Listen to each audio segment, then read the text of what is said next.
Herkese merhaba. Yeni bir yayında da karşınızdayız. Ben Çağan. Bugünkü konuklarım gene çok özel. Emre Ramazanoğlu bizlerle beraber olacak. Ama öncesinde geçen haftalarda tanıdığımız Emrecan Agtas, harika sunumu, mükemmel çevirisi ve müzikal bilgisiyle katkıda olacak. Konuyu çok uzatmıyorum. Çünkü fark ettim ki ne zaman bu intro girişleri yapmaya çalışsam çok kötü. Hepsi berbat oluyor. O yüzden direkt programa başlıyorum. Ve Emrecan Ağtaş'ı davet ediyorum öncelikle. Kazasız belasız bu sefer bu işi yapacağım. Merhaba Emre. Merhaba, selamlar herkese. Selamlar. Seni görmek çok güzel, çok sevindirici, bir o kadar da rahatlatıcı. Çünkü ben bu girişi bir türlü yapamıyorum, onu fark ettim. Bütün videoları izledim, hepsi çok birbirinden kötü.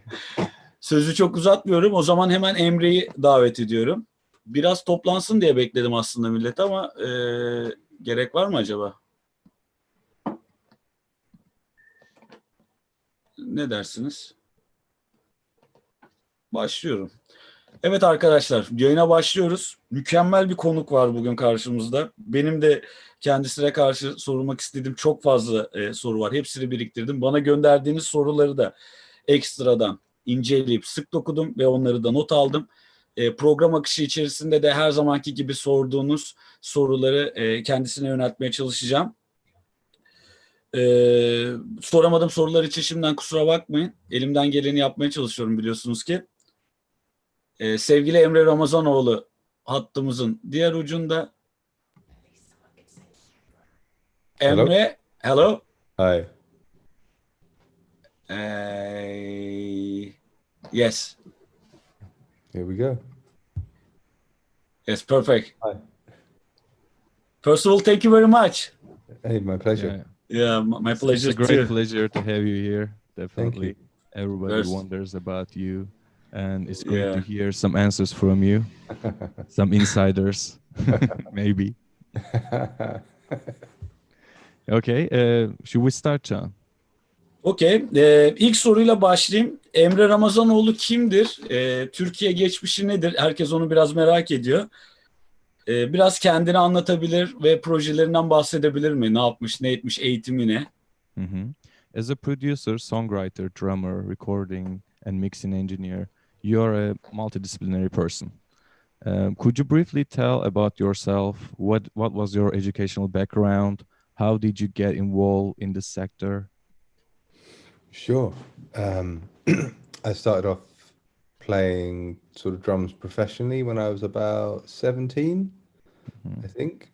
And then I went to university and did a very valuable degree for music in psychology. So I did a BSc in psychology. It's like a Bachelor of Science, psychology and some physiology. And then I played a lot of gigs while I was doing that. And I guess at the end of that, I went to London. So should I pause now for translation? Where was your university and what was the I was university? in the south of England because I was South teaching. England.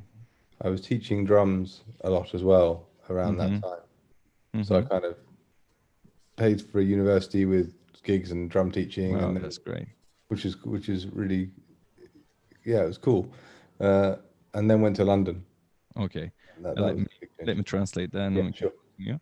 Emre Ramazanoğlu fizyoloji ve psikoloji üzerine eğitim alıyormuş. Hı hı.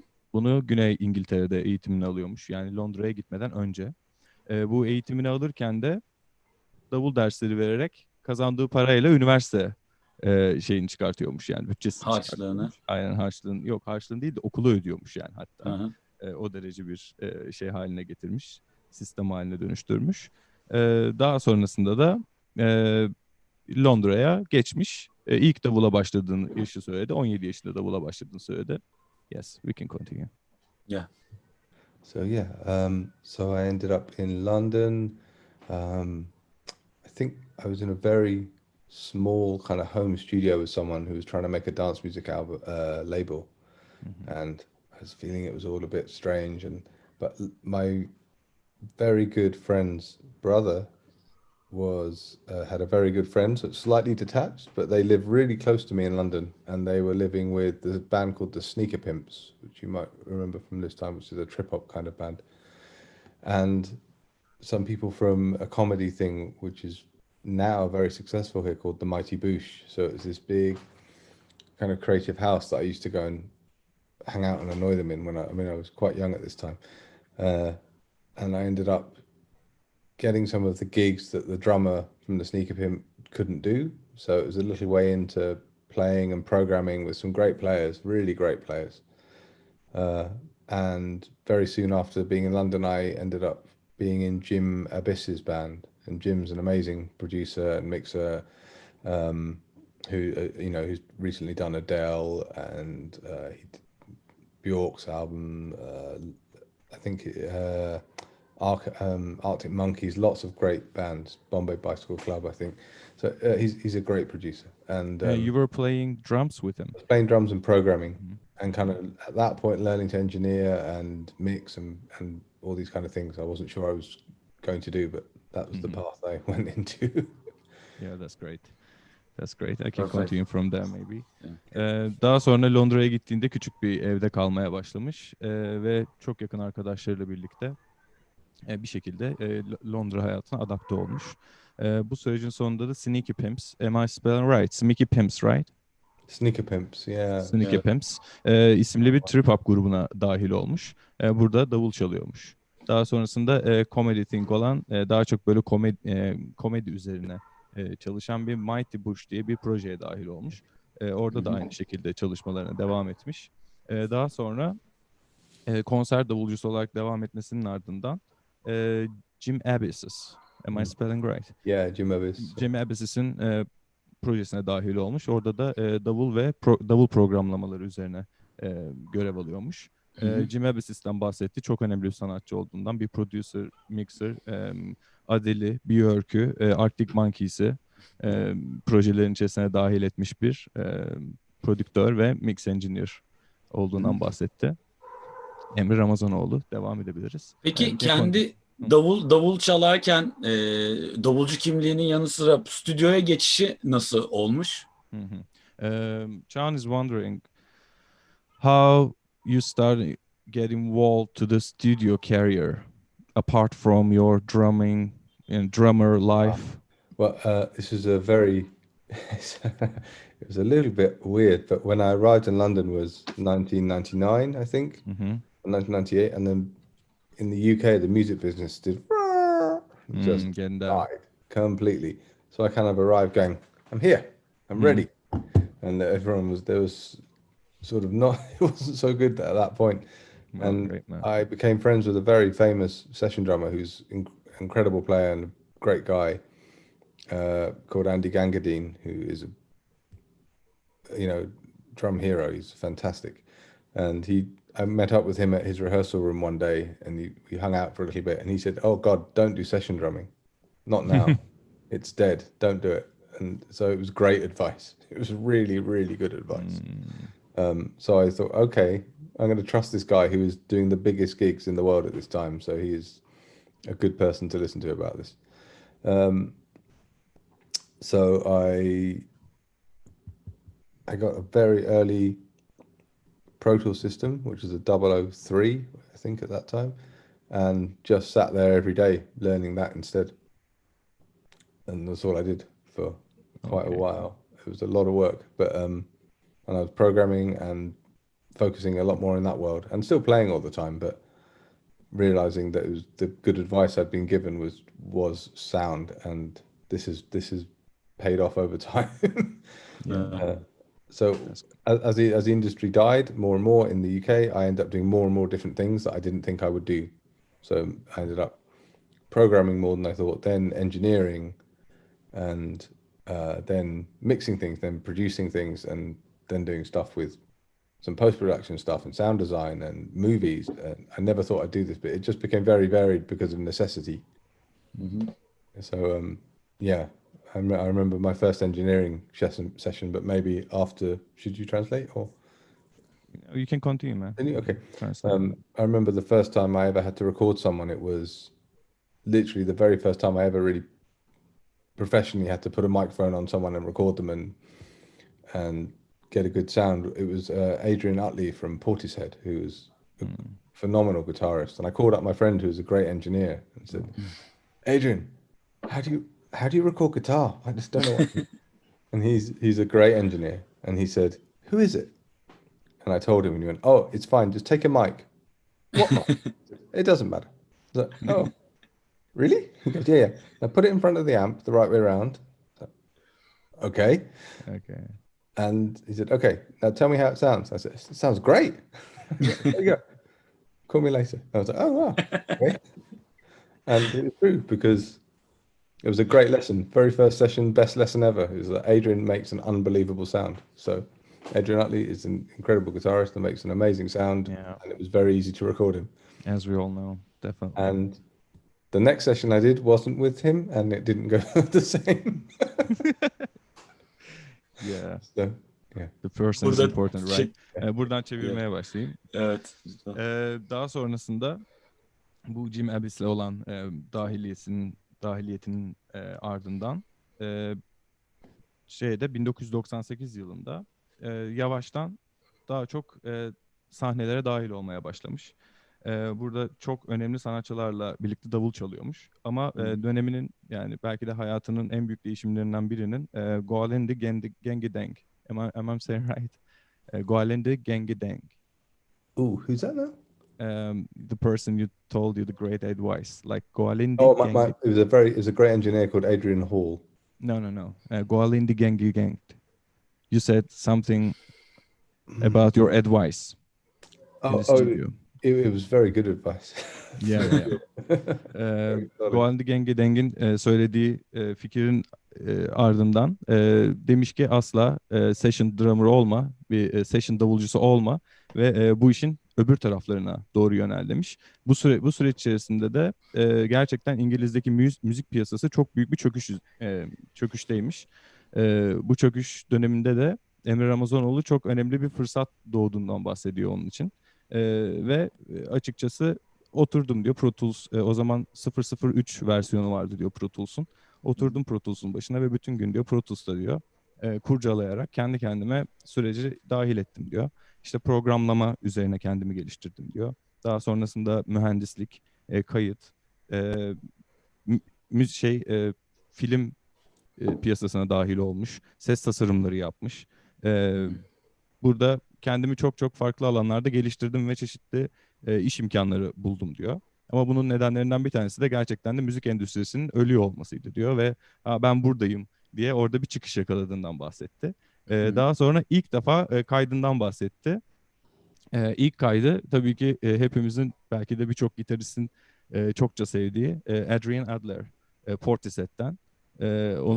Onun kaydını yapıyor ve orada kayıt sürecinde yaşadığı deneyimi aktardı. Yani hani bu kadar rahat ve çıkarttığım işin yani iyi olmasını beklemeden Adrian Adler gibi profesyonel bir isimle çalıştıktan sonra güzel bir şey çıkarttın diye beni aradığında diyor çok farklı hislere ulaştım diyor. Daha sonrasında kaydettiğim ikinci kaydım hiç birincisiyle aynı olmadı bile diyor. Bu şekilde ilk tecrübelerini aktardı bize. Stüdyoda çalışmış mı hiç?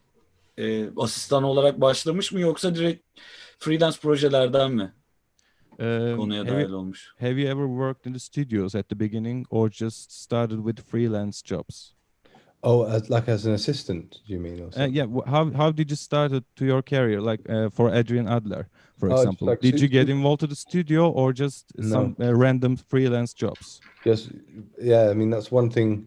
I kind of knew I had to go to London, LA, or New York at that point, and London was much more accessible. So, but it has incredible opportunities, or did have.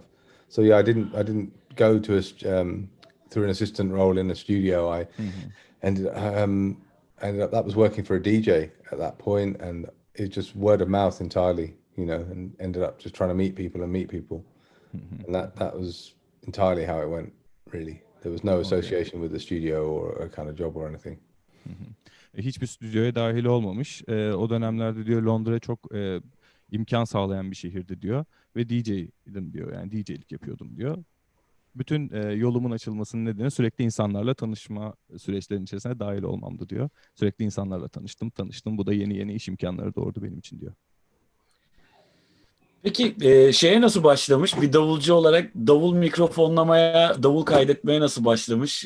Nasıl bir teknik uyguluyor davul kaydederken? Böyle standart bir kullandığı setup var mı? Mikrofon, preamp, kompresör gibi. As a drummer, what kind of recording setup you have? Do you use some kind of specific tools like compressors, EQs for your drumming recording? Yeah, drum recordings. It depends. It depends where I am, but in my own room, yeah, I've got like lots of different options of stuff I use.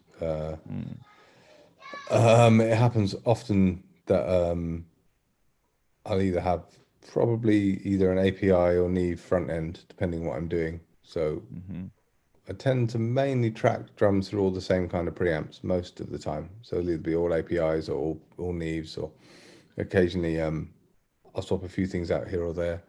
I don't really do very much EQ at all on tracking. Move mics a little bit more. Sometimes if I want an effect, I'll do something, but I don't do it too much. And I will tend to shape somewhat with compression, but it really depends what's in the room. And in my room, I'll mainly use these new units called Roger Mayer 456 HD things, which are 456 formula tape modules, but in 500 format, and they are unbelievable and absolutely life-changing for me. And they kind of pre-shape the audio and deal with a lot of problems you get in conversion before you even hit converters, and they are just unreal, absolutely unreal. So I have those on every channel, literally. Roger Mayer's, is that what was that? Roger Mayer's? Maybe Cagan knows that. Roger Mayer is the guy who makes them, and they're called 456 HD. 456 HD. Okay. Yeah, they are something else. They are game changer, as you said. For me, completely. Okay. Yeah, completely. Davul kaydında yani aslında odasına alakalı olduğundan söylüyor. Odasının alıştıktan sonra onun üzerinde çeşitli şeyler yapıyorum. Neler yaptığından bahsedecek olursak da tabii API kullanıyorum dedi yer. Preamp olarak Neve kullanıyorum dedi. Onun dışında çok fazla EQ yapmıyorum. Hani çok gerekmedikçe pek EQ'larla müdahale etmiyorum dedi. Mikrofonların yerlerini değiştirebiliyorum. Kayıt esnasında veya çeşitli ihtiyaç olma durumunda. Onun dışında kompresörle şekil veriyorum yer. Ama bu tabii ki odaya bağlı olarak değişiyor. Hani kayıt ettiğim odada veya odanın o zamanki durumuyla alakalı olarak. Asıl en büyük farklılığı Roger Mayers'ın 456 HD'sinin olduğunu söylüyor. Bu 500 formatı getiriyormuş. API 500, evet. Yani API 500 formatıyla geliyormuş ve burada dönüşümleri, dönüştürme şeylerine, formatlar arasında geçişleri ve aralarındaki o uyumu çok iyi sağladığını söylüyor. Ve benim için de bütün kanallarda hatta bunu uyguluyorum diyor. Yani çok büyük bir fark yarattığından bahsetti Emre Ramazanoğlu. Şey de sorabilir misin? Nasıl bir kayıt setup'ı var? Protools Guru diyorlar onun için anladığım kadarıyla. Çok hızlı bir Protools kullanıcısı. Konvertörleri, monitörleri ve kendi kişisel stüdyosunu biraz tanıtabilir mi? Everyone says like you're a Pro Tools guru. Would you like to tell us like what is your system? Like your monitors, your converters? Oh, sure. What am I working on now? In my place, I have several sets of monitors. I have some micro electric Guytine near fields and a sub from the same company, which are just so good for me. Really full range and sort of uncolored, but sort of really responsive at any volume. So they're killer for me. And then I have a big pair of PMC 228s, which are sort of reasonably large, almost midfield kind of monitors. They're super powerful and impressive. And Can you say the second one again, please? PMC 228. PMC 228. PMC. Okay. Yeah, and then a pair of NS10s, which I used to, which I pair with the sub quite often. And then I stream the mix to my iPhone with a little plugin called Audio, which lets me literally stream with a lightning cable straight to the iPhone. I occasionally listen to Audio. Yeah. Is that right? Audio. Yes, little app. It's really, really cool. But I also use a plugin called Mix Checker, which is really brilliant. It's a really fantastic plugin. I use it a lot when I'm doing certain styles of mixing and any kind of post-production. I use it a lot. That's a really good. That emulates lots of different speakers and listening environments, but it's kind of really great. And for headphones a lot, I use Sonarworks as well, mainly for headphones. And if I go to studios I don't agree with the sound of, I'll put Sonarworks on straight away. It's killer. Absolutely killer. Monitörde de Sonarworks'u kullanıyor mu? Are you using Sonarworks as a monitor? Not in my room, actually. I use it on headphones in my room quite a lot. But do you prefer that? Yeah, but in other studios I've used it a lot, and it's great for sort of neutralizing rooms as you go around. It's great, and you can adjust the curves as well. So I kind of make things a little bit more like my room with it, and it's really, really helpful. It's a brilliant tool because you don't have to use full mix with it. You can have half and half, or you can change the curves how you want. It's a clever system, and they're great people as well. Okay, it's I have to translate now. Yeah. Great. Sorry. Perfect man, thank you. No worries. Kendi yerinde kullandığı şeylerden bahsetti. Yani kendi odasının içerisinde neler kullandığından bahsetti. Mikro elektriğin yakın, yani near field ve sub'ını kullanıyormuş. Full range verim alıyorum diyor ve renksiz olmasının bana getirdiği şey gerçekten çok iyi bir geri dönüş. Yani çok iyi bir response alıyorum diyor.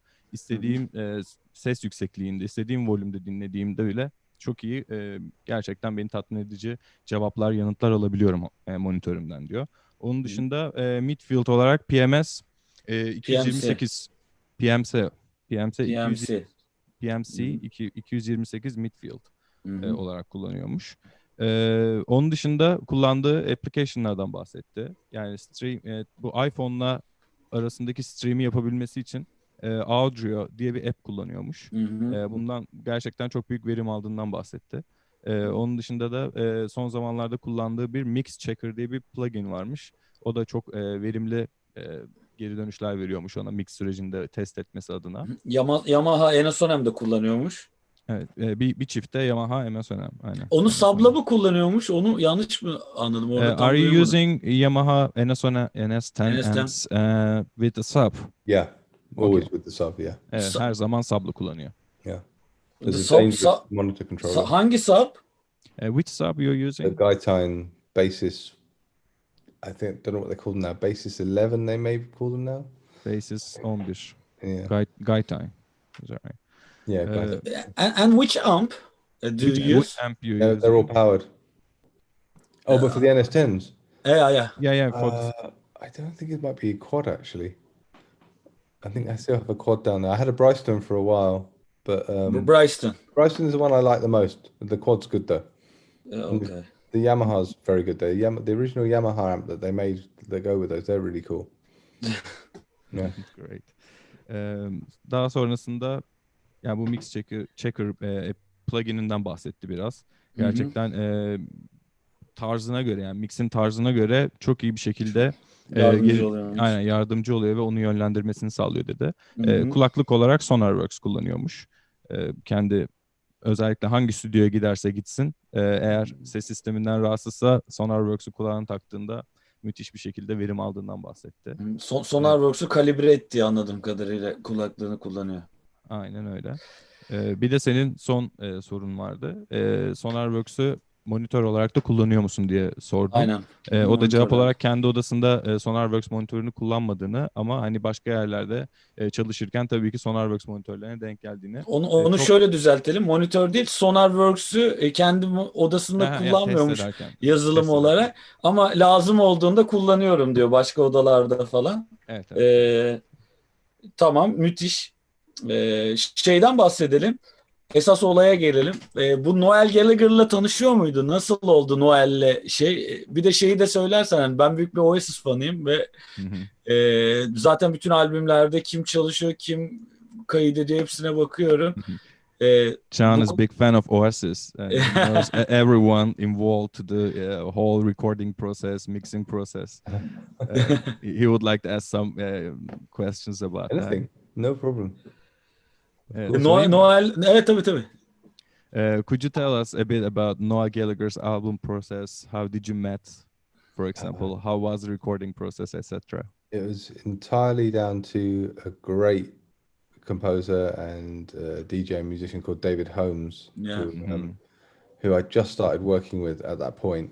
And he asked if I'd like to do that album with him, and I was like, yeah, it'd be fantastic, that'd be great. So we met Noel at a studio in London called where did we meet? At Moloko, at the Pool, which is a big studio in South London. And yeah, he was great. He was just super cool, very business. Like, I work really, really, really fast, and that was, I think, appealing. So he doesn't like waiting around for anything, and we just got on with it. It was great. I mean, honestly, it was fine. He's pretty clear about what he wanted, and we just cracked on and did it. It was yeah, no, I mean, no problems on that front. Great. And then yeah, did the whole album. Whole album. That's Yeah. great. Çevireyim. Hı hı. David Holmes aracılığıyla tanışmış. O zamanlar David Holmes'la çalışıyormuş. Kendisi müthiş bir DJ, müthiş bir müzik insanı olduğundan bahsediyor. Yani elektronik müzik kompozör, kendisi çok önemli bir insan. Daha sonrasında Güney Londra'da kendisinde Pool diye bahsettiği bir yerde tanışmış. Bir iş süreci içerisine dahil oldum diyor. Açıkçası hani hiçbir sorun yaşamadım. Süreç çok akıcı ve çok düzgün bir şekilde ilerledi. Ama burada belki de en büyük noktalardan bir tanesi benim hızlı çalışmamdı diyor. Hiçbir zaman beklemedi ve hiçbir şekilde stres olmadı. Hani bunu da bir şekilde yaşamadık diyor. Yani hiçbir şekilde sürecin içerisine yansımadığından bahsediyor. Ne istediğini çok net biliyordu. Bu yüzden de hani bana aktardığında ben de onun çözümlediğimde hani hiçbir şekilde pürüz yaşamadan süreci çok hızlı bir şekilde çözdük diyor. İki taraflı da çok memnun olduğu bir albüm. Şeyi sorabilir miyiz? Peki, bildiğim kadarıyla bu albümde stüdyoda bu albümü yaptılar. Yani Noel ya da başkası bir prodüser bunu hazır yapıp gelmedi. Stüdyoda çıkarttılar bunu David Holmes'la beraber. O zor olmadı mı hiçbir beste yokken stüdyoda böyle bir çalışmaya girmek? He's wondering some kind of insider ideas. As Can knows, they started the album process with David Holmes at the studio. They never they weren't having some kind of prepared materials before. They had no originals prepared with the channels, and then they got in the studio, and then they created the whole album in the studio. He just wondering, like, do you know? Yeah, that's what happened. I mean, they had 2 weeks or a few weeks before I started in David's studio, and they were just batting some ideas around. But when they turned up, there were no songs written at all. There were just some backing tracks were done, and a very strong vision from David, and Noel was really into it. But he wrote all the songs in the album period, and one called Beautiful World, we was started with the jam with me and Noel. So he just wanted drums and guitar, and he had a kind of a riff, and then David leant over and said, play a beat like this, and I was like, okay. And so that worked. That was really organic, and then we just played the whole arrangement down and then chopped it up afterwards. Yeah, it was cool. It was really it just kept on. Every day was pretty different. We didn't stick on one thing that much. We just carried on until it was all done. It was good and organic. Great. Yeah, Noel was up for it. He hadn't made an album like that before. He'd always come in with finished songs, so it was really different. Yeah, that's also interesting to know. Yeah. Definitely. It's an interesting process. Stüdyoya dediğin gibi Çağan, aynen stüdyoda David Holmes'la sürecin içerisine dahil olmuşlar. Emre Ramazanoğlu'nun dahil olmasından 2 hafta önce sürece başlamışlar aslında. Bu süreçte kesinlikle David Holmes'un büyük dahiyane bir şekilde süreci yönetmesi, fikirleriyle birlikte bu bir şekil almaya başlamış. Daha sonrasında ilk Beautiful World şarkısından bahsetti. Hani Emre Ramazanoğlu stüdyoya dahil olduktan sonra gitar ve davulla birlikte bunları jamlemeye, yani bir şekilde birlikte çalmaya başlamışlar. Hı hı. Daha sonrasında da David Holmes arada müdahale ediyormuş Emre Ramazanoğlu'na, diyormuş ki hani beat'i o şekilde çalma, bu şekilde çal gibi. O şekilde kendi formunu bulmaya başlamış albüm ve daha sonrasında da bütün albümü bu şekilde çala çala aranje ederek, belki bazı yerlerini keserek, düzenleyerek son formuna, son haline ulaştırmayı başarmışlar. O zaman bir bununla alakalı gene içeriden bir soru soracağım ama belki cevaplamak istemezse anlarım. Şimdi yani Noel gibi bir insan ya da işte Liam, bunlar böyle daha e, old school, Brit rock tabanlı insanlar. Noel'in mesela hani belli bir zaman sonrasında, bu kadar hitten sonra elektronik duruma geçişi, yani bu dünyaya geçişi, burayı zorlaması stüdyo aşaması sırasında bir gerginlik yaşatmış mı? Yani bunu nasıl adama aktarmışlar böyle bir sound'u yapmayı? Hmm. So I want to ask some kind of insider questions, but he's okay if you don't want to reply to that. Okay, go for it. Yeah, as we all know, Noel was always into it, kind of Brit rock, old school kind of style, and he never involved kind of electronic music. Yeah. And with this album, he involved that kind of process, and he just wonders, like, is that make any kind of problems, like kind of stress? Yeah. You'd think so, but Noel's like, I mean, yeah, maybe he'll kill me, but he's really open-minded. Okay. He's really, Yani çok he's çok like, açık kafalıydı diyor. really into a lot of music, which surprised me. And he's a really good guitar player as well. Like genuinely Yeah. great time, really solid, great tone, great touch. So he was like, he was open to doing all this stuff, and he's got a really big knowledge of music. So it was just, he was up for all of it. If he didn't like Okay. it, he'd tell you, but there were no problems with trying new things. He's Great. like pretty open-minded. He wants to hear something. If you have something crazy you can do, he's like, yeah, okay, let's have a listen. And he'd be like, nah, it's not really a problem. Çok açık kafalı bir müzisyendi diyor. Hani o kadar çok müzik dinliyordu, o kadar farklı müzikal bakış açısı vardı ki zaten diyor. Sürecin içerisine dahil olmak bile büyük bir zevkti benim için diyor. Çok iyi bir gitarcı diyor kendisi için. Bir riff çaldığında bile hakikaten ortalık yıkılıyordu diyor. Daha sonrasında zaten hani evet, bazen biz birbirimize şarkılar dinlettiğimizde yok onu sevmediğim gibi yorumlar alıyorduk ama diyor bu sürecin içerisinde hiçbir sorun yaratmadı. Çünkü aslında bir taraftan da birçok şeye karşı da açık bir insandı. Hiçbir şekilde böyle bir bir kapalılık veya bir tavır alma meselesi söz konusu değildi diyor. O zaman son bir soru sorayım bununla alakalı. Yeni albüm ne zaman? Çünkü Noel son röportajlarında bu son yaptığı çalışmadan çok memnun olduğunu söylemiş. Muhtemelen bir daha beraber çalışacaklar. As Noah says in his interviews, he's very satisfied with the last album. And Sean is asking, like, do you know what is the upcoming album? Any news about that? We've done quite a few tracks already, but it's not sure how it's gonna be delivered, if it's gonna even be an album, or if it's gonna be just lots of tracks now, because Okay. who knows what's gonna happen. But yeah, he's always making stuff. Okay. So Şu anda at the moment we're not working on any tracks together, but that doesn't mean he's not working on tracks. Okay. Yeah. Okay. Birçok şarkı yapmaya başladık zaten diyor. Hali hazırda birkaç şarkımız bile bittiğini düşünüyor. Ama asla bilemeyiz diyor albümün ne zaman biteceğini. Bu konuda da hani sürecin devamı belki de sürpriz olur sizin için diyor.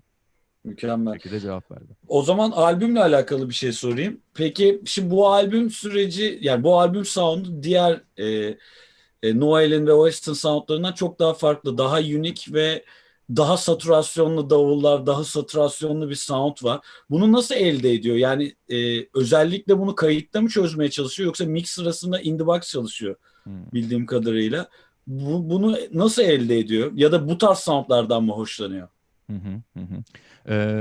Comparing to the old records of Noel's, this album sounds very unique and saturated a little bit comparing to the old.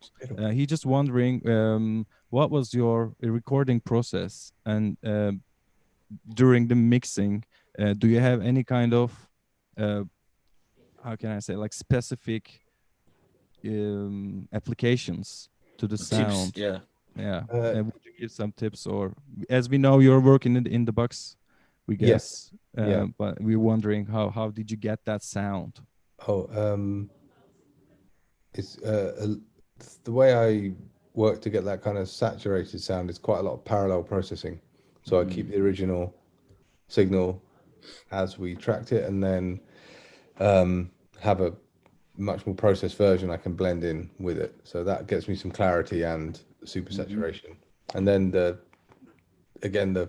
tape kind of process is really helpful for dealing with the transients. And I have kind of not a huge amount of mix bus compression, actually, weirdly. Not maybe a couple of different units doing almost nothing. So a lot of the processing is taken care of in the actual mix. But there's quite a lot of mix bus processing. It's just not so much compression. So it's kind of called top-down mixing a bit. But I do a lot in tracking as well and commit lots of stuff, and we'll have parallel distortions while I'm tracking.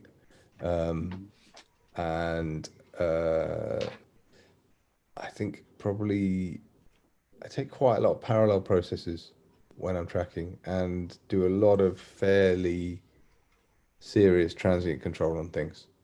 So it's like dynamic reduction and clipping actually within the mix as well to control. And so I'm fairly controlled for something that sounds quite wild. I do quite a lot of quite precise control on things to kind of get that sound manageable at all. But yeah, it's that's sort of, I don't know how to describe it better than that really unless I get much more detailed. But how was your recording process? Did you tend to care about some kind of micings and also some kind of other processings? Yeah, I mean, mic choice is like super important for me. And I have certain things that I kind of like, but I'm always trying new things. It depends what studio we're in, and if it's in my place, I know exactly what I'm using. But at the speed we were working, it's sometimes difficult to change, particularly what you've got up, because there's just no time. You onto the next sound, and you've got to get on with it.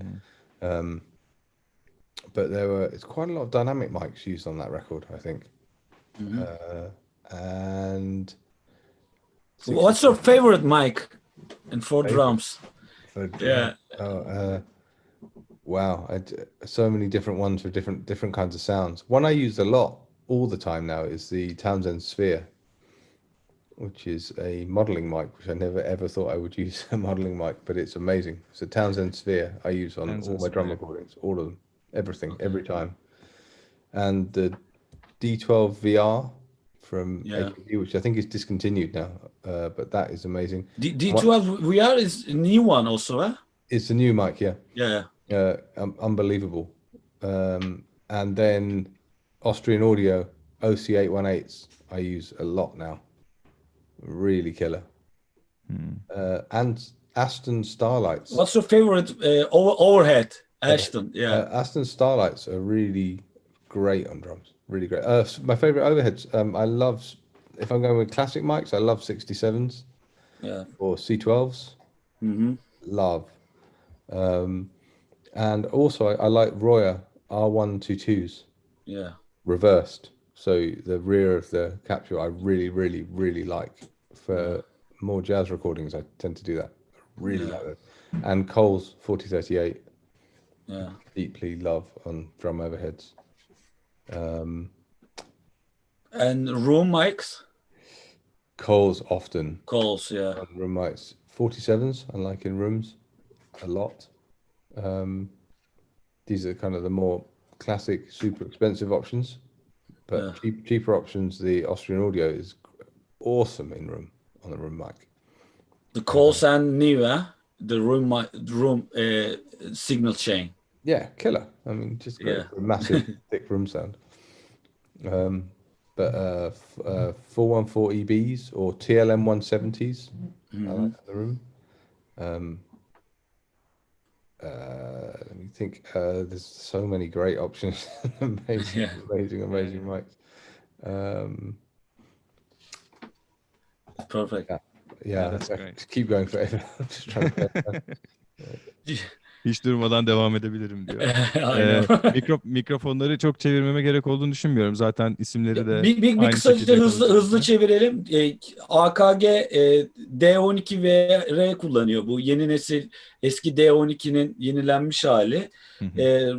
Overhead olarak 87 U87 Neumann, işte Coles ve Royer de çok kullanıyormuş. Özellikle oda mikrofonlarında Coles tercih ediyor.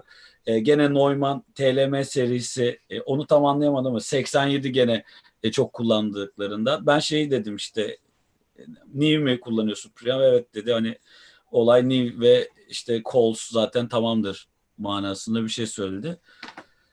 Ee, Şeyi soralım. Nasıl bir Bir davul açıklayayım setup'ı? istersen şeyi. Ha Önceki tabii, pardon, cevabının özür dilerim. aynen Aha. araya girmesin. Nasıl bir süreçten, yani bu albüm sürecinde şeyi sormuştun.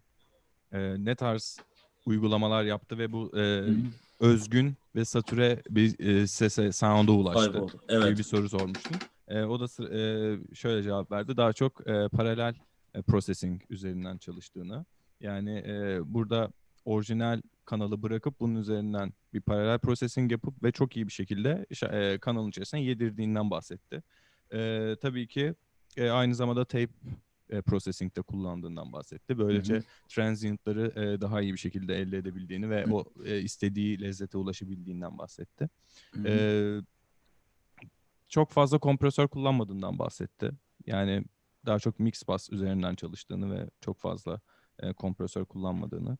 E, Daha çok işte tekrardan paralel distortion dedi. Yani Hı hı. paralel processing üzerine en çok çalıştığını ve açıkçası en çok da dikkatli olduğum şey bunları çok iyi bir şekilde birbirlerini yedirebilmek için Yedirmek. çok böyle ufak da olsa oralara çok hassas müdahaleler, yani çok precise dediğimiz o hassas müdahalelerden belki de sonunda ulaşabildiğini ve Evet. tabii ki clipping'den bahsetti. Burada clipping faktörü var. Hı hı. Şarkıları Drive ettiriyormuş. Ben aynen onu drive sonra ettiriyor. aynen notu aldım, Hı açıklayacağım. hı, hı hı. Çok sıkmadan. Şeyi merak ediyorum bunu yaparken. Bu paralel distortion'da kullandığı pluginler Soundtoys mu? Yani ne kullanmayı tercih ediyor? Hı hı. Özellikle mesela ben bunu kendi adıma Soundtoys'la yapıyorum ve mutlu oluyorum. Hı Onun hı. özellikle olmazsa olmazı nedir bu konuda plugin olarak? Hı hı. While you're making your parallel distortion, as you said, for the Yeah. process. What kind of plugins you preferring? Chan said like he is personally choosing sound toys, Mhm. but do you suggest anything? I nowadays I use really a lot of Acoustica plugins, Akustika Acoustic. ya. which is yeah, it's pretty unreal for me, to be honest. They are Mm-hmm. so Actually pretty amazing, but the CPU, the CPU problem always. yeah, yeah. I've got a crazy powerful computer now, so it's okay. I started using them when I had the crazy powerful rig, so it's been good. But yeah, they change everything and make everything just quick and easy. I Mm-hmm. used a lot of UAD as well. Before UA'de. a lot of my distortions were in UAD. Which plugin do The you use? UAD, I use the Tube Screamer a lot for Tube Screamer. Wow, really? drum parallel because yeah, a lot for drum parallel. Also, Mhm. Waves has released an amazing trio of distortions: the MDM X series, the Berserk distortion, and the Abbey Road Saturator. They are unreal, absolutely incredible. I use those all the Okay. time. And Kush Audio have these Yeah. Omega transformers and the Pusher. Yeah. Those are killer, absolutely killer. I'm a big fan also Kaş Audio. Yeah, Yeah. killer. Brilliant. Absolutely amazing. Yeah, he's absolutely killing it. Yeah. The pushers are unreal. Those transformers are amazing tools. If you put them in the right place, they are amazing. But yeah, the Acoustica stuff is awesome. There's not so many distortions, so you can drive some stuff to distortion, but the preamps and the Crimson, which is like the Vertigo kind of style thing, is amazing for saturation. Plugin Alliance, the Phil's Cascade, I use a lot. It's a and Black Box HG2 is killer. So there's amazing distortions in the box now. absolutely unreal. But there's also a new guitar amp plugin called Tone Hub by STL Tones, and there's one pack in that actually by a really good friend of mine called Ramesh Dodangoda, who's an incredible mixer and producer. But his pack has been captured with the new technology, so it's similar to Kemper, but it sounds unreal. It sounds like genuinely like amps. It's incredible. So I use that. Is that Tone Hub, right? Yeah, Tone Hub, unreal. Tone Hub. Mhm. Yeah, these tools are unbelievable now. It's just amazing stuff, right? Yeah. Can söyleyeyim mi bunları? Evet evet lütfen. Tamam. En çok kullandığı paralel distortion için Acoustica'nın pluginleriymiş. Bunun gerçekten bambaşka bir tadı olduğundan bahsediyor. Daha sonra UHD'nin UAD yani. Evet, distortionlarını kullanıyormuş. Burada Tube Screamer'ı daha çok tercih ediyormuş. Daha sonra Waves'in yeni bir trio distortion çıkmış. Evet, yeni çıkarttı. Burada bir MDM Abbey Road şeyi varmış, uzantısı varmış. Kaş Audio kullanıyormuş, transformer olarak, dönüştürücü olarak ve aynen. Kaş Audio'nun pusher bir plugin'i ve onun kendi satürasyonlarını kullanıyormuş. Evet. Crimson kullanıyormuş. Daha çok böyle bir vertigo şey için. Plugin Alliance kullanıyor. Daha sonra Black Box HD2, HD2. Yani. Tone Lab'in pluginlerini kullanıyor bir de. Aynen. Evet. Şeyi de sorabilir miyiz? O bayağı merak ediliyor. En sevdiği tape pluginleri nedir? Tape pluginleri. Evet. Tape saturation. What's your favorite tape saturation plugins? Without any doubt, Torp. Something called Torp by Acoustica is just, it's completely amazing. It just brings the amazing control. I mean, it's not so much an extreme tape effect. It's more subtle and transient controlling and phase shifting and just beautiful. If I want a more crazy slamming tape effect, I use Goodhertz Wow Control. I use quite a lot. That's really good. And sometimes the UAD Studer can be really smashed. Quite cool. The Waves Kramer tape I still use quite a lot on shakers and tambourines if I want to get them instantly retro. I use that a lot. That's great. Very, very crushy. Really, really extreme if you want to be. It's good. Do you use soft tube plugins? Yeah. Soft tube tape. Yeah. They're really, really great. I haven't actually tried the soft tube tape. It's one of the things I haven't tried of this.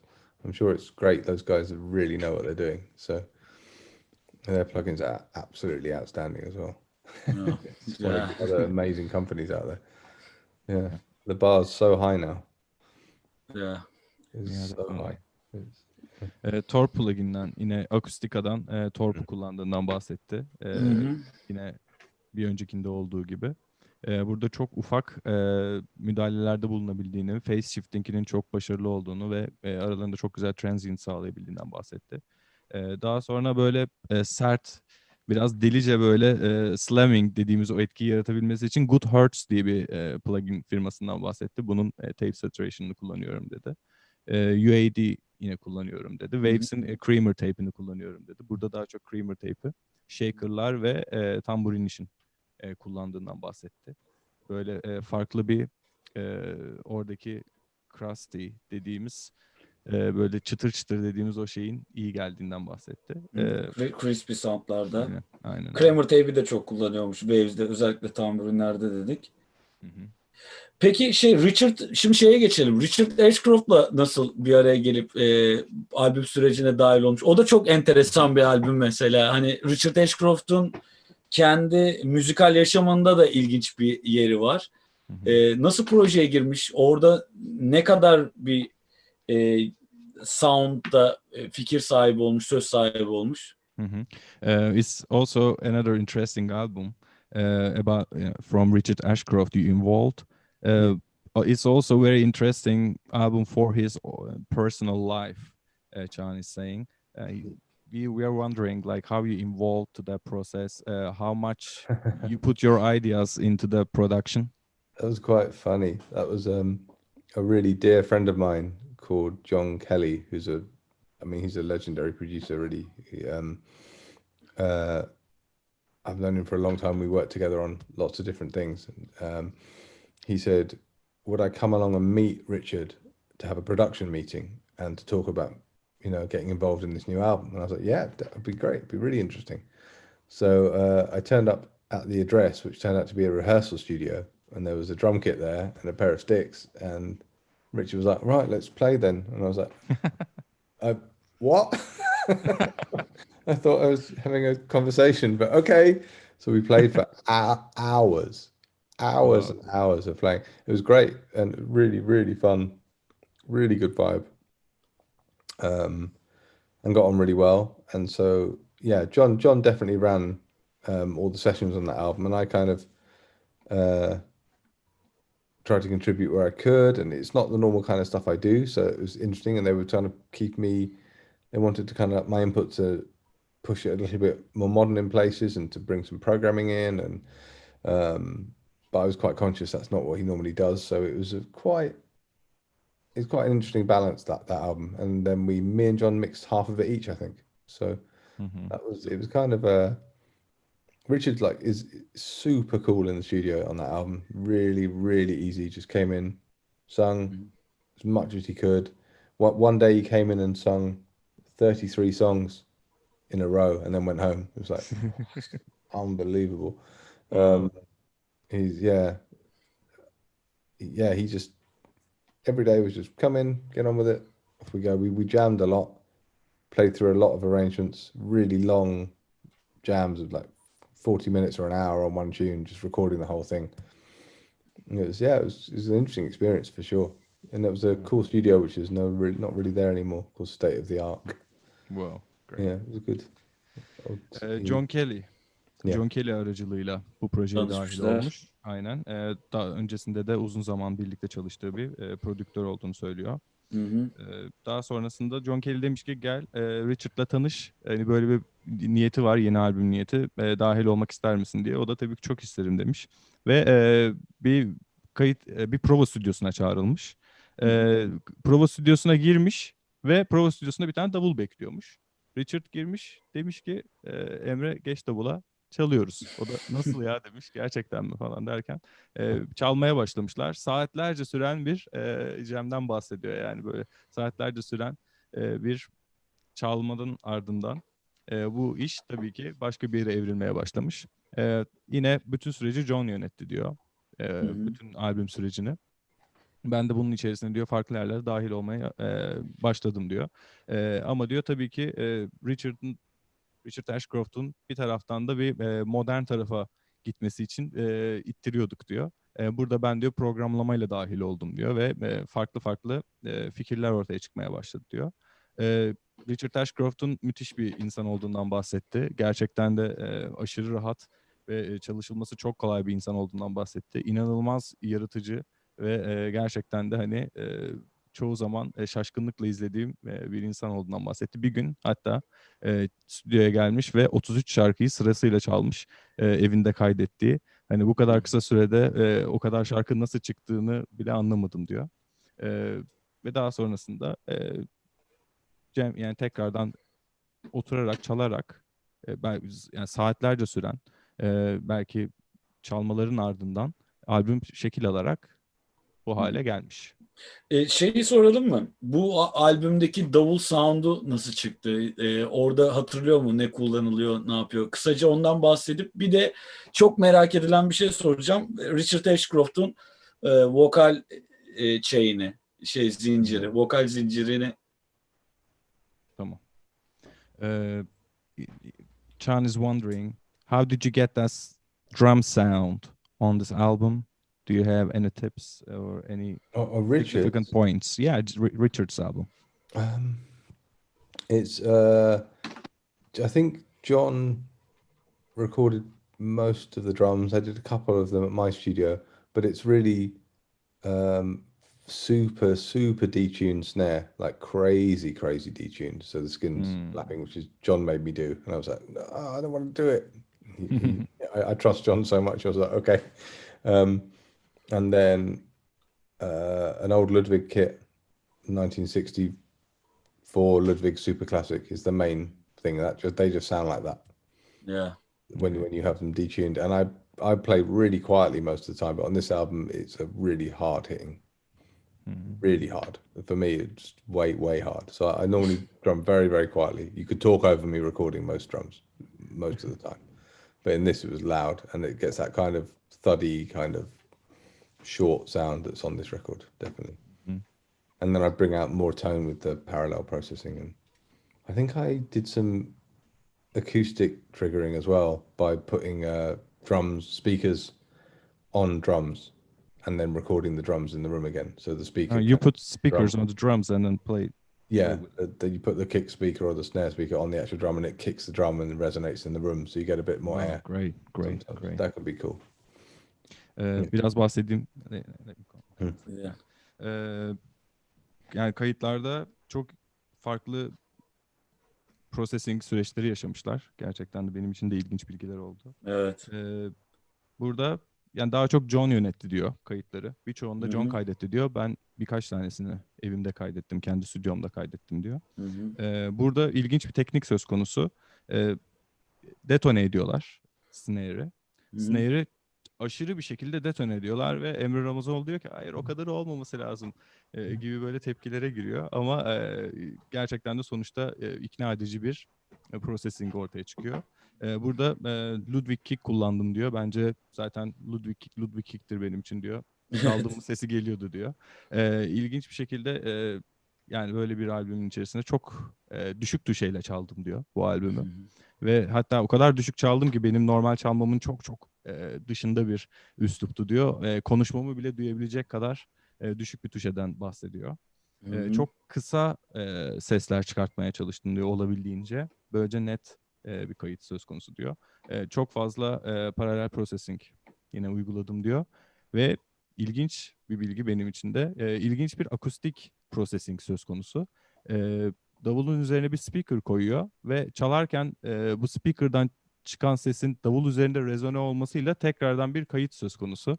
Ve burada öyle bir akustik bir hareketle yani speaker üzerinden bir rezone olan bir alanla tekrardan farklı bir tını yakalıyorlar ve bu tını da gerçekten belki de doyurucu bir yere geldi diyor davul kaydında. Harika. Süremizin sonuna geliyoruz yavaş yavaş. O yüzden biraz hızlıca sorulara göz attım. Onları istersen soralım kendisine. Okay, Bu arada biraz uzayabilir. Vakti var mı onu da soralım. If that okay, we a little bit passing our time. If that's all right for you. Whatever works with you guys. No worries. Okay. Thanks for that. Gazeteci bir arkadaşım var, müzik yazarı kendisi. Bekir Özgür. Noel'in solo albümlerde özellikle Oasis sound'undan kaçtığını ve kaçmaya çalıştığını belli oluyor diyor. Bu durum son albümde de çok net ortadaydı diyor. Noel'in bu sound dönüşümünü neye bağlıyor diyor. Çok kendisi bilmeyebilir ama belki sorabiliriz bunu. And a friend of ours, Bekir Özgür, is asking a question. In his Noel's album, he is trying to do. He's always trying to get a different type of sound comparing to the Oasis, and he's just wondering, like, maybe you can know the reason why he is trying to keep distance with the Oasis recordings and trying to do his own kind of sound in his own recordings. I think he just feels he's done that already. He Okay. doesn't need to do it again. I really think that's what it is. He's like, I want to do something new. I did that, worked out very well for me. Thank you very much. So now I want to do something new. I really think it's just that. It's just Okay. Yeah. Yeah.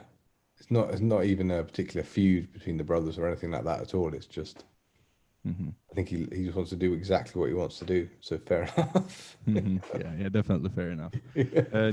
Ne istediği çok iyi biliyordu diyor. Yani yapmak istediğini yapıyor zaten. Hani hiç ben böyle bir kıyaslama içerisine girdiğini düşünmüyorum diyor. Neyse Hı hı. onu ortaya koyuyor ve hep ne yapmak istiyorsa onu çıkartıyor diyor. Bu şekilde cevap verdi. Teşekkür ederiz. Thanks for the answer. İsmini şu an okuyamadığım bir programı izleyen bir arkadaşımız. Masteringlerde LUFS yaklaşımını öğrenmek isteriz demiş. Standartlarla mı çalışıyor yoksa böyle bir takım, yani ben bunu özetleyerek söylüyorum.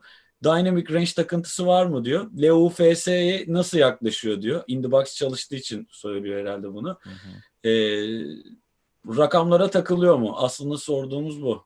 Hı hı. Um, LUFS. they're asking the question. Mixlerde. Hı hı. Yeah, and during the mixes, do you have an approach with the LUFS kind of range? Like, do you working with the standards? What I want to mean, like, do you have like obsession with the dynamic range, or No, it's whatever works for that particular production, and often you'll get the producer's mix that you then mix from, and it'll often be insanely loud already, and you can't really ever turn it down. Very rarely. Sometimes it's okay, but not really. So it's often crazy loud already. Yeah, I mean crazy, crazy, crazy loud. So it depends. Some things I don't have to worry. Like I'm working on an album for an amazing Malian guitarist called Ala Fakatori, who is a new kind of record we're looking at, and I've been working on a long time, and that's got nothing low level issues at all. There's nothing pushed there. But if I do something for like a kind of modern pop thing, it's going to be crazy loud. And yeah, I don't work within any particular frameworks apart from what makes it work. We'll have a certain level that we'll tend to deliver things at, but often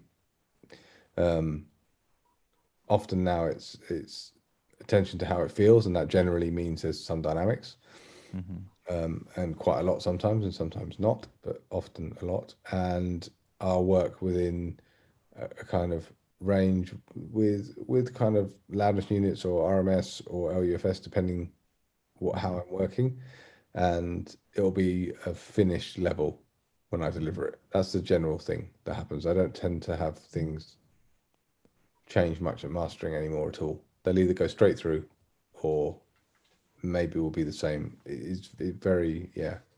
I kind of I'm delivering finished stuff nowadays. Always. great. Yeah.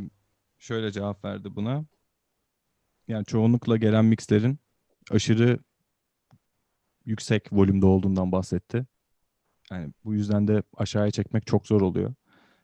Açıkçası verdiği cevapta hani böyle rakamlara takılmıyorum. İş neyi gerektiriyorsa onun peşine düşüyorum dedi.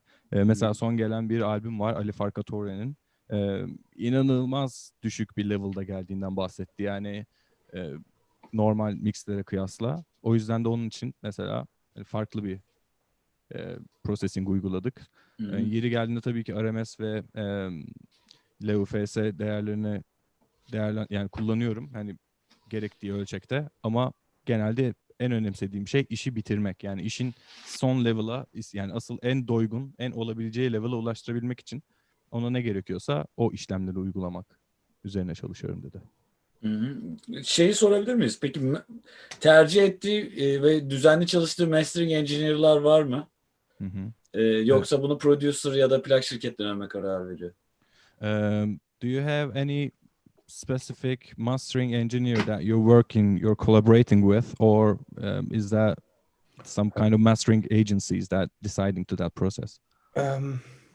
Often now, I just deliver the mixes mastered, and I'll embed an ISRC or make a DDP because it's just I don't really want it to go through any more stages. Sometimes not though, but otherwise, if it's an album or more tracks, I love working with Stuart Hawkes in Metropolis in London, and he's really fantastic for how I mix, and he's every time no problem ever with Stuart. He's great, and otherwise, Chris Goeringer and Sterling Sound is always perfect, just perfect every time, never a problem. Those are my two favorite people to work with, definitely with mastering. Just outrageous. There's actually a great guy in Florida that not as many people know about called Dave Greenberg, who is fantastic as well. He's taught me a lot actually over the years, definitely.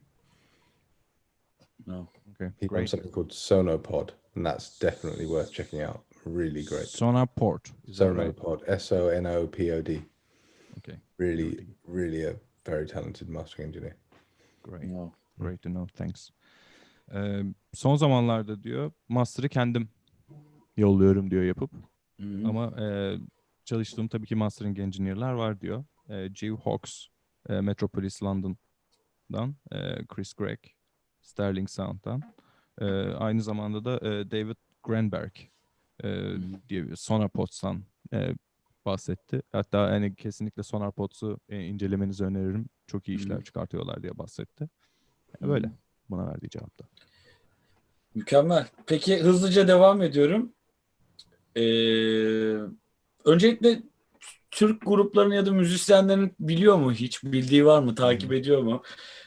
Türk müziği hakkında ya da Türk indie rock müziği hakkında bilgisi varsa takip ettiği insanlar var mı? Böyle bir soru sorabilir miyim? Tabii ki. Do you know any Turkish bands, musicians?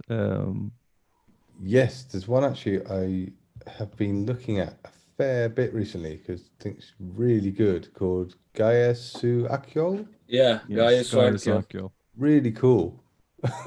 So I got introduced to her like really a month or two ago, and that I think is really, really cool. Other than that, not so many. Okay. Yeah. Do you familiar with the Turkish music, or have any interest with the understanding what's the Turkish music? Yeah, definitely. I'm always interested, but there's almost none in England. You don't get to explore it ever. I mean, really ever. Yes, you're right. You're right. No one would ever play them. So yeah, it's yeah. What do you recommend? Or do we talk afterwards? Yeah, that's a long story, definitely. Eminse bir iletişim bırakabilir, onu iletebiliriz. Kime? Yeni Türk müziği hakkında bilgi edinmek isterse ona iletebiliriz. Yeah, sure. Yeah, if you want to learn about Turkish music, we can deliver some names. Burada. Yeah, definitely. Definitely. Awesome. Yeah, we would like to. Yeah. Peki müzik prodüksiyonu için özellikle Türkiye'de kaynak eksikliğinden dolayı hani böyle yayınlar yapıyoruz. Müzik prodüksiyonu için yeni başlayan prodüserler, işte ses mühendisleri ve müzisyenler için ne tavsiye eder? Müzik piyasası nereye gidiyor şu an olduğu noktaya baktığında? In Turkey, you have really drawn a great deal of interest. Lots of people are following you. We're hearing that here. You might not. Maybe, but would you recommend anything for the new producer and mixing engineer candidates? Yeah, absolutely. There's if you're working for other people, like doing production for them or mixing, a really good lesson I think is that you sort of realize that it's their record, not yours. That's very useful, and understand what their vision might be and try and help them get there. But you also have to realize that sometimes their vision for their record is you doing lots of it. So that's something it's not so simple maybe to understand. But yeah, it's the slight detachment is really useful, but it's very hard sometimes. You get really passionately involved in the records. It's difficult, but it's sometimes really useful to remember that. And everything is amazing now. That's the other thing. All the gear, converters, preamps for very little money, plugins. I mean, what Waves plugins offer now is unbelievable. There's just so much incredibly useful stuff, so cheap. And they've got some of the most, I mean, I would say without doubt the best creative plugins are in Waves now. They are unbelievable, some of the stuff they're doing. It's absolutely mind-bending. I mean, the distortion suites, the multi-mod rack, and some of the things are so powerful and so efficiently coded as well. So you can really use quite a lot of this stuff and do incredible stuff. Sound Toys do amazing stuff as well. But what Waves is doing is really interesting, and really, really creative and really well implemented creative plugins. That's a very interesting world for new producers coming in, that we didn't have anything like this at all, and especially on your door choice as well. Like all the doors are much closer together, all the workstations, everything's much closer than it ever used to be. Everything was quite separated when I first started, so now you can get similar results in most things. Pro Tools is still my choice for mixing and for production and for writing and pretty much for everything, but I use Ableton a lot still, and Logic occasionally, so that it's just not. I think what I'm saying really badly is, don't worry about what you've got, it's good enough now. You don't need to get loads more stuff, and you don't need to focus on the gear anything like you used to. Everything's pretty good, just focus on having a good idea. Sorry, that was a rambling. No. That's a perfect Yeah. perfect recommendations. We very appreciate that. No worries. Let me translate that. Burada en önemli olan şeyin yani ilk olarak çalıştığın proje bir başkasının, senin değil diye bir şey söyledi. Hani burada söylemek istediği aslında bir başkasının projesine fazlasıyla bağlanmamaları gerektiğini ve hani burada tabii ki çok fazla efor ve çok fazla belki de yaratıcılık ortaya koymanın yani söz konusu olduğunu, ama bu proje kesinlikle bir başkasının ve ona bir şekilde iyi bir şekilde hizmet etmenin asıl önemli olan olduğundan bahsetti. Daha sonrasında da şundan bahsetti, dedik artık her şey çok iyi. Yani kullandığımız bütün pluginler, ekipmanlar, konvertörler, yani bunların hepsinin artık gerçekten kalite olarak çok iyi kalitelere sahip olduğunu, eskiden bizim zamanımızda yani bunların bu kadar ulaşılabilir olmadığını, hatta DAW seçimi içinde hani eskiden bu kadar DAW Yoktu. aynen farklılıkları, bu kadar çeşidi yoktu ortada. Artık her şey çok iyi ve birbirlerine çok yakın. Bu konuda da ben Waves'i gerçekten çok beğeniyorum.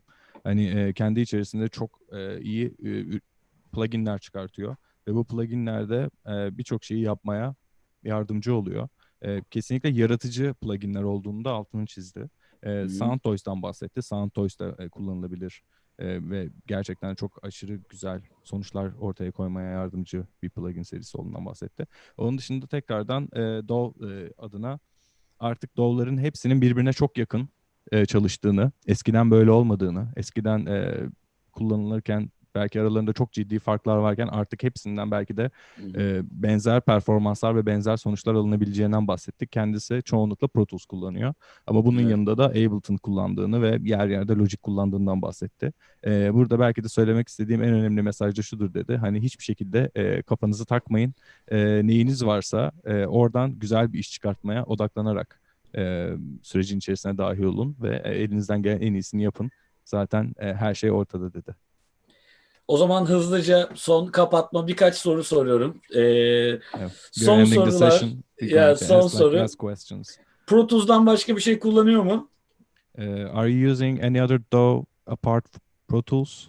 Yeah, Ableton Live sometimes. Okay. Well, yeah, I mean quite often, and Logic on occasion too. Yeah. Ableton Live kullanıyor, yer yerde Logic. Tamam. Vazgeçemediği 5 plugin. Olmazsa olmaz 5 plugin. Could you give 5 examples of your favorite plugins? I'll give you 5 companies. Yeah, maybe indispensable ones like you're always using.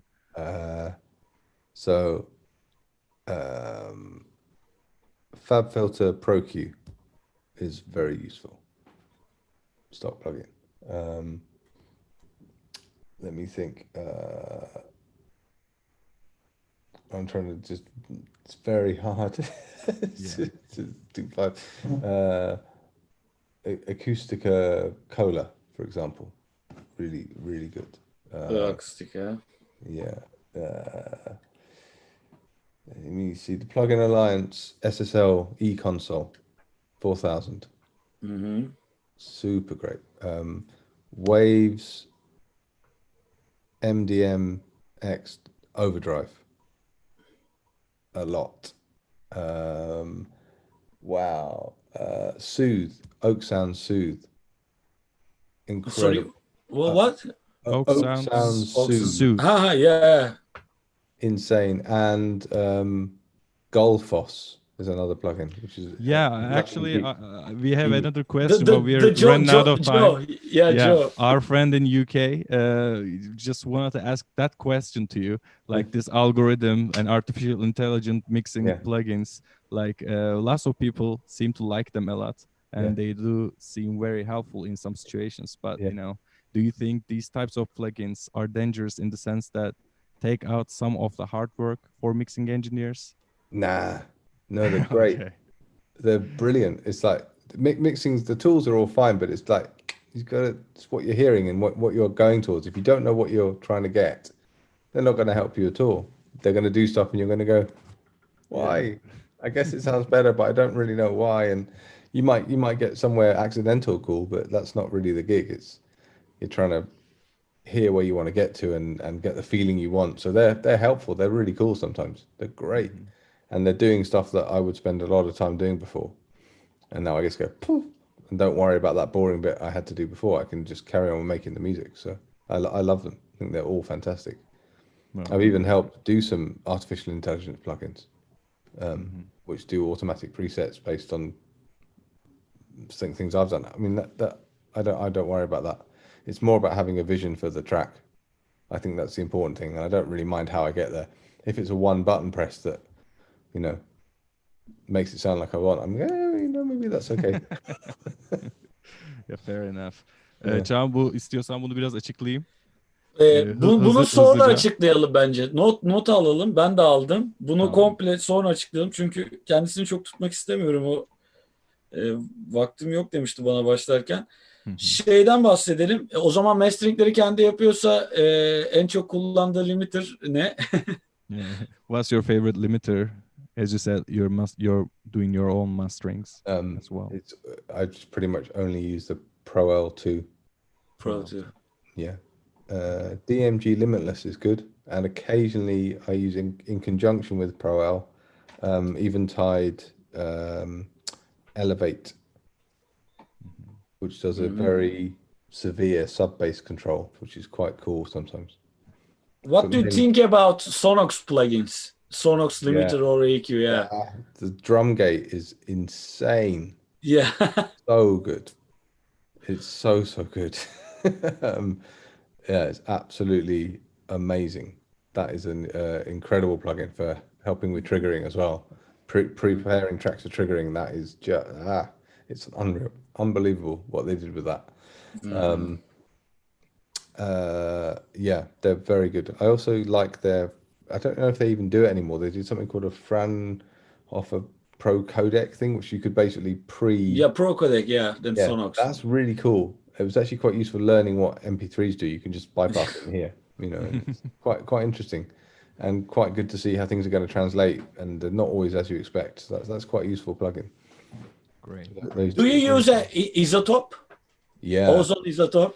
I don't ever really weirdly use Ozone at all. I used to use it a while ago. What I use from Isotope all the time is RX. RX, yeah. Or all the time, non-stop. It's just, it's super helpful for me.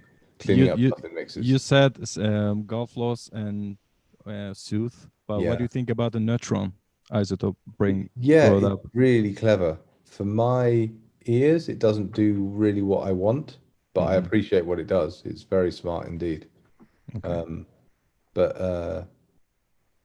When I'm doing quite a lot of intensive processing, like I do, like very extreme process and parallels, I use Isotope RX a lot to make things clean enough to do that too. Yeah. Everything's magnified so much, so that's really, really good. Their synth is amazing. Iris too is amazing. It's a really interesting synth. Soralım. Tam synth demişken Türkiye'den çıkma çok iyi bir synth var. Synthmaster. Biliyor mu, kullanıyor mu? Eğer kullanmıyorsa ona ulaştıralım Synthmaster'ı. Okay. For the music production, you said synths, your favorite synths. Like we have an amazing synth, Turkish-made synth called Synthmaster. Have you Oh. heard that? No. Oh, What? really? I didn't know Synth that. Master, yeah. There's a Turkish-made synth Gotta write it synth down. master. Yeah, if you don't have it, we can deliver you. Ona happily. en kısa zamanda ulaştıralım. Yeah, we will send you the plugin as soon as possible. Amazing. Yeah, I'm writing down. Sorry. Yeah, Synth that's Master. right. Oh, cool. Yeah. Yes. Well, I'm so bad as well about remembering stuff. Another set of plugins I use literally all the time. The stay level compressor from Arturia, their plate and their spring and their delays I use all the time, and I can't believe I just forgot that. That's one of the big things I use across everything, and I use them for color as well, not just for the effects. But yeah, the Arturia synths I use hugely. I mean, really all the time. Serum, if I want to do that thing that Serum does so well. Let me think what else I've been exploring. I think a lot of Arturia use Serum. The wave synths are killer. Let me think. I actually have a sample company, so I write and code as well. So I make a lot of Contact sample library. So I use a lot of stuff in Contact. Great. And a lot of stuff that my company makes. So I kind of write things for me and make stuff just for specific projects. So that's something I do quite often as well. So yeah. Great. Kullandığı reverb'lerden birkaç öneri alabilir miyiz bir de? Okay, could you give some advices about your favorite reverbs? Reverbs. Oh yeah, Yes. that's easier for me. There's a new one that's just come out called Denise Perfect Room. That's Perfect Room. amazing. Short rooms and effect plugins and effect sounds. It's really, really good. Then Acoustica Ebony, the plate is just like having a plate. That's really is very heavy on CPU, but unbelievable. I love the Abbey Road Chambers from Waves. Use that all the time. Ocean Wave from UAD. I use a lot for rooms. IK Multimedia just released Sunset Sound, chambers and rooms, and they are so good. The rooms are so useful. Really, really useful. Room 2 on the Sunset Sound Room 2 is something I use a lot at the moment. Those are kind of a core of kind of plugins. Capital Chambers from UAD is also fantastic.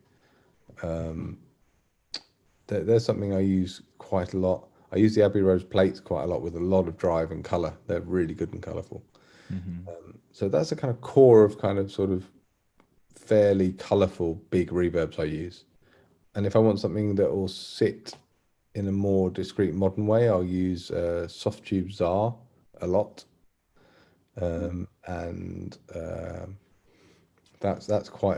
That's a really powerful, really well-made reverb.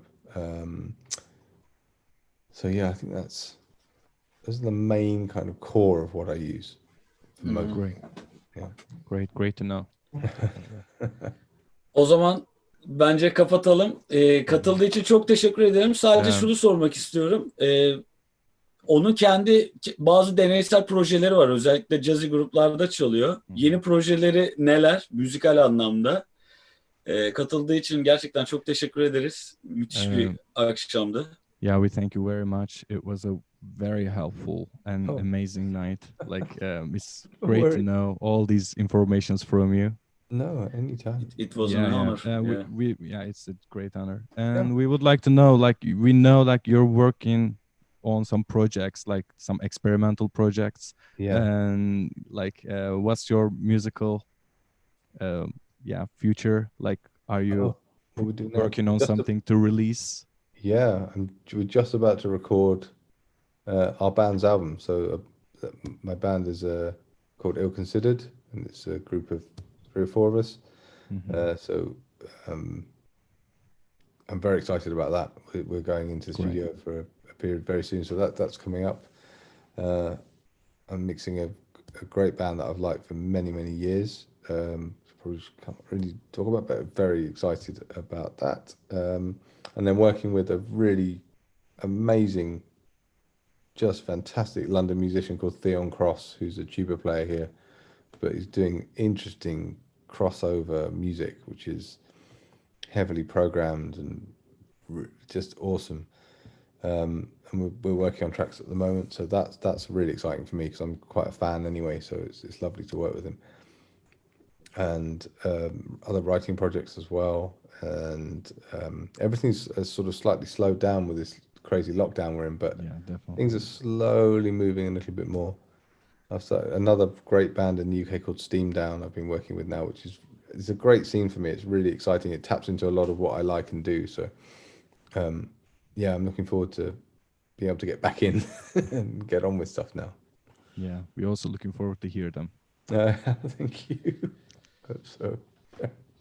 Yeah. Thanks for tonight. Yeah. we Thank you close. very much Such a pleasure. for your Thank you. time. Thank you for translating everything as well. Thank you. Yeah, you're welcome.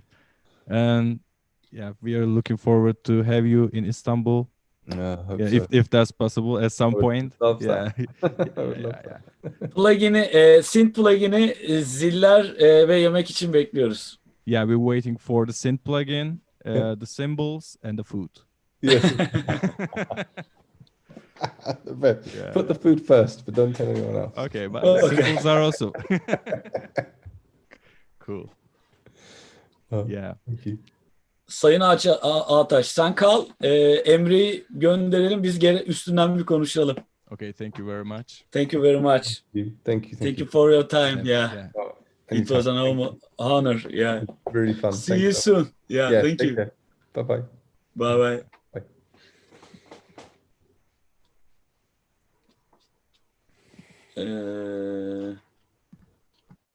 Evet.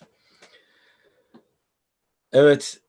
Sayın Emrecan Agtas. İki Emre arasında olunca zor. Bazı şeyleri çevirmeyelim dedik çünkü çok sıkmak istemedim kendisini. O çeviri sırasında çok bekliyor. Şimdi bir üstünden geçebiliriz. Ben de notlarımı aldım. Tabii. Öncelikle bir müzisyen başlayalım? olarak ve bir prodüktör olarak ne düşünüyorsun gece hakkında? Yani bence çok büyük bir gece olduğunu düşünüyorum hepimiz adına. Evet. Çok önemli bilgiler aldık. Yani ben kişisel olarak sürekli bir plugin veya işte yeni ne çıktığının kovalamacısını verirken hani burada belki de sektör adına en önemli, en başarılı dediğimiz insanlardan birinin hani bize böyle bir insider'ı hiçbir şekilde çekinmeden veriyor olması da gerçekten onun ne kadar profesyonel ve doğru bir insan olduğunu da gösterdiğini düşünüyorum. Evet. Bu yüzden de hepimiz için çok verimli geçen bir sohbet oldu. Benim için de Kesinlikle. keza öyle. Katılıyorum. Verdiği bilgiler, her şey muazzamdı. Şöyle bir üstünden geçersek, Tabii. şimdi belki çok kişi izlemiyor ama daha sonra çok kişi izleyeceğini düşündüğüm için bu yayını bir özetlemek istiyorum. Kaçıranlar olacağı için. Emre bir davulcu ve bir prodüktör. Çok fazla hit ismin arkasında hem prodüktörlük yapmış hem şarkı yazmış. Yani kendisini çeşitli belgesellerde, dizilerde de adını duyabiliyoruz. Onun haricinde birçok rock ve indie rock grubunda hem davulcu olarak, caz gruplarında davulcu ve kayıtçı olarak stüdyo sessionlarında bulabiliyoruz. In the box çalışıyor, protools kullanıyor. Çeşitli trikler verdi bugün. Onlara tek tek değinmeyelim. Son ben birkaç bir şey sormuştum. İşte reverb'leri ne kullanıyorsun falan. Onu da aslında çok da sıkmak istemedim kendisini. Çünkü önemli. O da bütün firmaları sağ olsun saydı. Evet. Hani en sevdiği 5 plugin, en sevdiği 5 firma gibi oldu. Evet. Ama mesela çok acayip şeyler bugün öğrendik. Kayıt sırasındaki birkaç kişinin hem yetenekleri hem ne kadar egosuz olduğundan, ondan sonra o davulda speaker koyup odanın rezonesini tekrar kaydedip davul sound'unu büyük bir hale getirmek. Noel Galleger'ın tahmin ettiğimizden daha kolay, çalışması daha kolay bir insan olduğunu anlamış olduk. Sen neler diyorsun? Ben de şöyle bir ekleme yapayım. Aslında ya sormayı planladığımız ama soruların çokluğundan dolayı sıranın gelmediği bir sorumuz vardı. Kendisi bu soruyu tekrar da ortaya çıkarttı. Kendisi OX Sound Sooth diye bir plugin'den bahsetti. Aynen, yapay aslında, zekalarla. evet, yapay zeka ile mixlemek üzerine çalışan bir plugin. Aslında biz böyle de bir soru yöneltmek istiyorduk. Bu aracılıkla onu yöneltmiş olduk. Pazarda gerçekten yeni sayılabilecek. Belki de bu son zamanlarda online mastering ve gerçek izotopun çıkartmış olduğu Maximizer'la birlikte insanların belki de farklı farklı yerlere evrilmeye başladığı bu süreçte mixing adına da yapay zekanın devreye girdiği bir süreç söz konusu. Ve bununla ilgili Sound Theory şirketinin Gulfloss isimli bir plugin'i var ve OX Sound şirketinde Sooth isimli bir plugin'i çıktı. Aynı zamanda Izotop'ta Neutron diye bir plugin çıkartmıştı. Evet. Biz bununla ilgili şeyi sorduk. Yani birçok insan bunun yararlı olduğunu düşünüyor ama sizce bu tarz pluginler, mixing engineer'ları ilerleyen süreçte iş yükünü hafifletir mi veya bir zorluk içerisine sokar mı gibi bir şeyden sorduk. O da şöyle bir cevap verdi. Yani benim için hiç önemli değil. Hani hangisi iyi ses çıkartmama neden olacaksa, hangisi süreci yavaşlatacaksa, yani pardon, Hızlandıracaksa. veya daha verimli hale getirecekse ben onun kovalamacısındayım ve bu tarz bir plugin de bana böyle bir fırsat sağlıyorsa bence bunda neden bir sorun olsun ki dedi.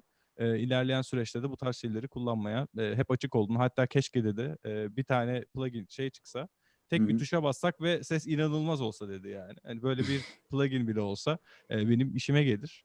Bu yüzden de ben böyle pluginleri kullanmayı hep severdim. Soundtheory'nin Gulfloss'ı ve OX Sound'un Sooth'unu da sürekli kullanıyorum ve çok başarılı olduklarını düşünüyorum diye ekledi. Ya evet, onu hani yapacaktım.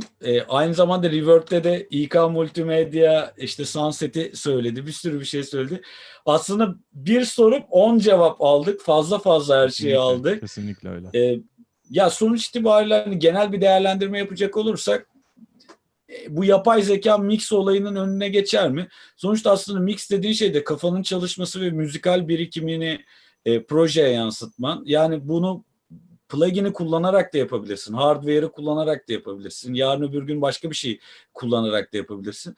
Ben hala bir makinenin bütün bir projeyi müzisyen çaldım, evet ben şimdi Beatles olmak istiyorum deyip bilgisayar sana al sen de Beatles'ın demeyecek. Çünkü sen hiçbir zaman bir Beatles değilsin. Beatles olduğun zaman zaten Beatles oluyorsun görüşündeyim. Bu tarz pluginler işimizi sadece kolaylaştıracak, hızımızı arttıracak. Keza bundan 10 yıl öncesine baktığımızda hızımız ne derece arttı? Bundan 20 yıl öncesine kıyasladığımızda ne derece arttı? Evet, geçen hafta Murat Aktar çok güzel bu konuda bizi aydınlattığı için. Evet. Onunla da çok bağlantılı yani bugünkü konuşma kesinlikle. Kesinlikle, yani hani bu tarz şeylerden korkmamıza gerek yok. Sonuçta müzik hep olacak. Yani bilgisayarın yaptığı bir müzik ne kadar olur ne kadar olmaz o sonra tartışılacak bir konu ama ya sonuç itibariyle bundan 20 yıl 30 yıl önce bir şeyi kopyalamak gerçekten eziyetti. Hatta yoktu yani birçok grup için böyle bir şey. Tekrar çalmaları gerekiyordu. Ufacık bir şey düzeltmek için bile. Şimdi geldiğimiz noktada her şey çok kolay. Hatta tek bir laptop, belki tek bir iPad, bazı insanlar için tek bir telefonla bile müzik yapılabiliyor. Oluyor mu? Oluyor. Dinleyicisi de var. O yüzden ben bu tarz şeylerin çok sorun edeceğimizi düşünmüyorum. Çok güzel bir söyleşiydi. Kaçırdığımız, unuttuğumuz bir yer var mı? Yok, aslında her şeye değindik. Biz değinmesek de Emre Ramazanoğlu tekrardan ortaya çıkardı onları zaten. Evet. Bence hatta planladığımızın çok daha fazla Noel Galleger ve Richard Ashcroft'la ilgili bilgi öğrendiğimizi düşünüyorum. Evet. Orada biraz sıkmak bayağı iyi istemedim oldu. ama bir yandan da kişisel Kendisi de fanlığımı... çok heyecanlıydı. Yani bu konuda gerçekten ikisinin de belli ki çok keyif almış geçen süreçten ve o yüzden de keyif aldı cevaplarken. Vallahi biz de çok keyif aldık. Harikaydı. Emre, tekrardan ağzına sağlık. Çok sağ ol. Seninle program yapmak çok büyük bir zevk. Benim için de öyle. Umarım haftaya inşallah yanıt alabilirsem gene çok özel bir konuğumuz olacak. Şimdilik katılan ve izleyen herkese teşekkür ediyorum. İyi ki varsınız. Şunu, kendi reklamımı yapabiliyorum değil mi burada? Kendi sayfam olduğu için. Arkadaşlar, beni en iyi elektronik müzik kategorisinde aday göstermişler. Radyo Boğaziçi. Şu aşağıya linki bıraktım. Ya oradan beni bir oylayıverin ya. Ayın 14'üne kadar zaman var. Bu ödülü hak ettiğimi düşünüyorum. Şu ödülü hep beraber alalım. Söz size, sonsuz teşekkür edeceğim. Emre, haftaya görüşürüz umarım.